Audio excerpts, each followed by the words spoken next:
all you want to know about the chain of command is what he didn't do. And as a journalist, it's hard to write about what somebody doesn't do. We don't see it. It's hard to see it. It's what he didn't do that's very important. He made no effort in private to do anything to correct the situation. All that happened is they began to prosecute GIs. And at this point, I think 6, 7, or 8 GIs have been prosecuted. 2 or 3 have gone for long jail terms. One is going for 8 years. I've seen cases in which people have been accused of murdering 2 Iraqis and getting 18 months suspended. He's going for 8 years for taking photographs. And no officer has been charged with any criminal offense. And so it's the standard sort of stuff. And there's another way to look at it. And so there you are. We're left with a mess that's unresolved. Chain of command, yeah, I can tell you where the breakdown came in the chain of command. It came when the President of the United States took no action to stop something after knowing about it privately. And in 3.5 months did nothing. It's hard to communicate this. Again, I did My Lai. You heard about the My Lai stuff. And one of the things about the My Lai stuff was this. There's some analogies, not only in body counts, the idea of using gross numbers, but as in Iraq, the kids in Vietnam couldn't see their enemy. And they would go along, the Charlie Company, Lieutenant William Calley's company that was so infamous. For those who don't know, in March of 1968, an American company went into a village where they thought they would meet the enemy. And this is a company that had lost about 10 or 20 guys in 3 months of operating through snipers and booby traps. And they were mad. They'd never seen the enemy. They were told one night, March 15th, the night of the 15th, that they would see the enemy the next day. And they did what kids did in that war. They toked it up, and the officers drank it up. That's the way it was. And then they jumped in the choppers at 4:30, 5 o'clock in the morning. They went to the combat zone, all wired up. When they got there, there were more than 500 people, of villagers, women, children, old men, having breakfast. And they executed all of them in the day. It took them 3 or 4 or 5 hours. They put them in pits, and they shot them all. And it became known a 1.5 years later. It was one of the great stories. I ended up writing a couple books, not only about the incident, but how the Army covered it up, the procedural. But one of the things that happened that day, there was a farm kid named Paul Meadlow. And Meadlow was one of these kids from New Goshen, Indiana, which is south of Terre Haute, Indiana, which is south of Indianapolis, Indiana, which is south of Chicago. A real farm kid in the Army. And he'd done a lot of shooting that day. And there'd been a horrible moment. They put people into 3 ditches, and they shot them just with M1s. And just banged and banged and banged and banged and banged and banged and banged and banged, sometimes a hand grenade. And when they were all dead, at some point, some mother had tucked the child under her stomach. And there was this horrible moment when this little kid, about 2 or 3, crawled through the bodies in the ditch to the top, screaming, and began to run across the field towards a rice paddy in the edge of the village. And Lieutenant Calley said to Meadlow, "Plug him." And Meadlow said, "I can't do it." He fired many clips into the collective group, but he couldn't do it. So officers in those days had carbines as opposed to the GIs having M1s. Calley took his carbine, and everybody remembered this.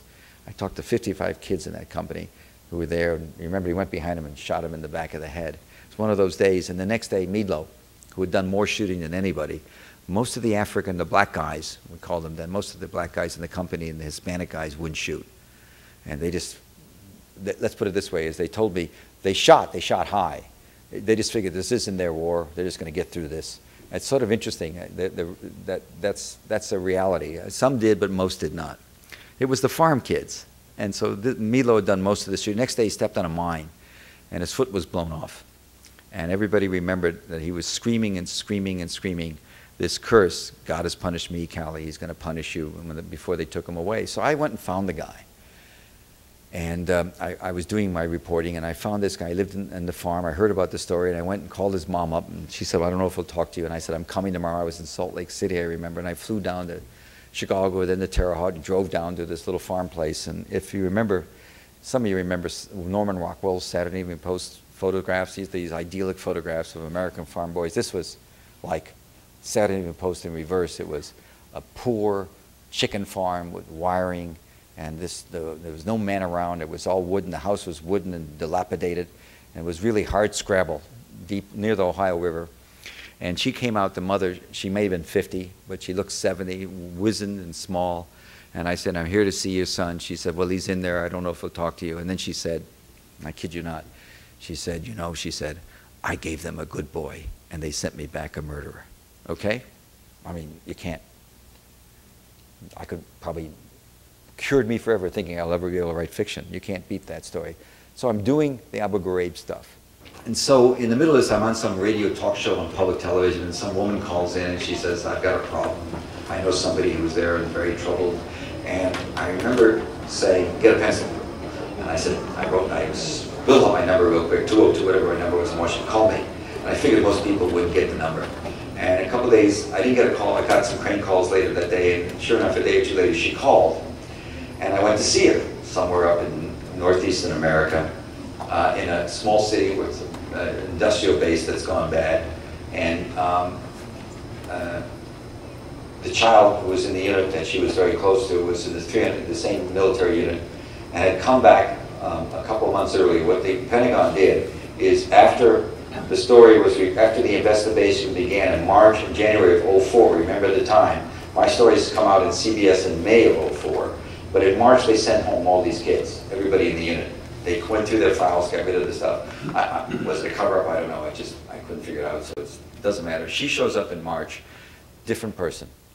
Young woman, she'd been in the Army Reserve, she was sent overseas, inconsolable, withdrawn, leaves her husband, leaves the family, moves to a nearby city, takes a night job, won't talk to anybody. Nobody can figure out what's going on. They're all going crazy in the family, worrying about her.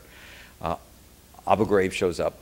So the woman that talked to me goes to her house and shows her the newspaper. It's all over the newspaper. She slams the door. She then, as she said to me, she realized she'd given the child a portable computer. Turns out a lot of people in the Iraqi war go to war with a portable computer with a DVD so they can watch movies, because, you know, it's actually a pretty smart thing to do. I didn't know about it till then, but it's very commonplace. They all have little portable computers. They play their games when they get downtime. And the child had brought it back and left it in the house. And this woman, we're not talking about somebody who's, you know, steeped in Freud. She claims that what she did next had nothing to do with the issue of Abu Ghraib and the child. She decided it was time to take the old computer that she hadn't looked at and clean it up and make it a second computer for her office. And I think on some level that's what she really thought she was doing. She opens it up and starts deleting files, and there's a file marked Iraq.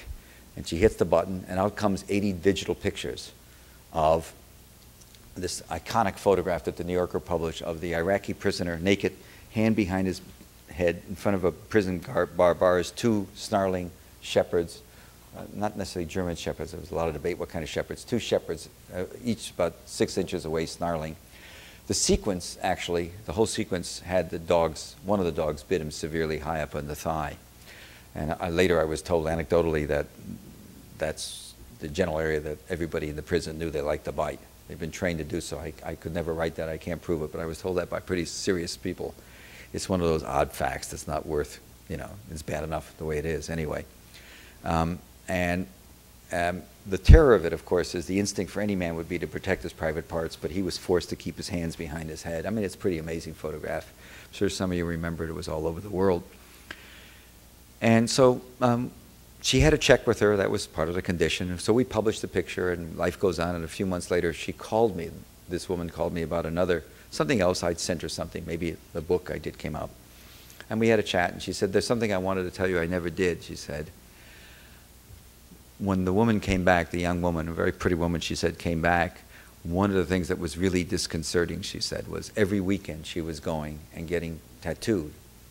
She was getting, and within a few months, she had completely covered every part of her body with black tattoos, dark tattoos. It was as if, she said, that she wanted to change her skin. Pretty amazing stuff. And so I proffer to you this, that we have not seen anything about the social and psychological costs of this war.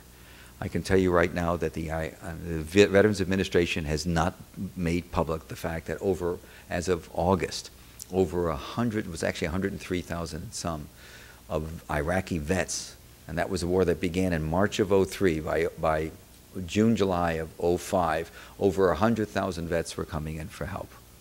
And not from combat injuries, from psychological trauma and other traumas connected with the war.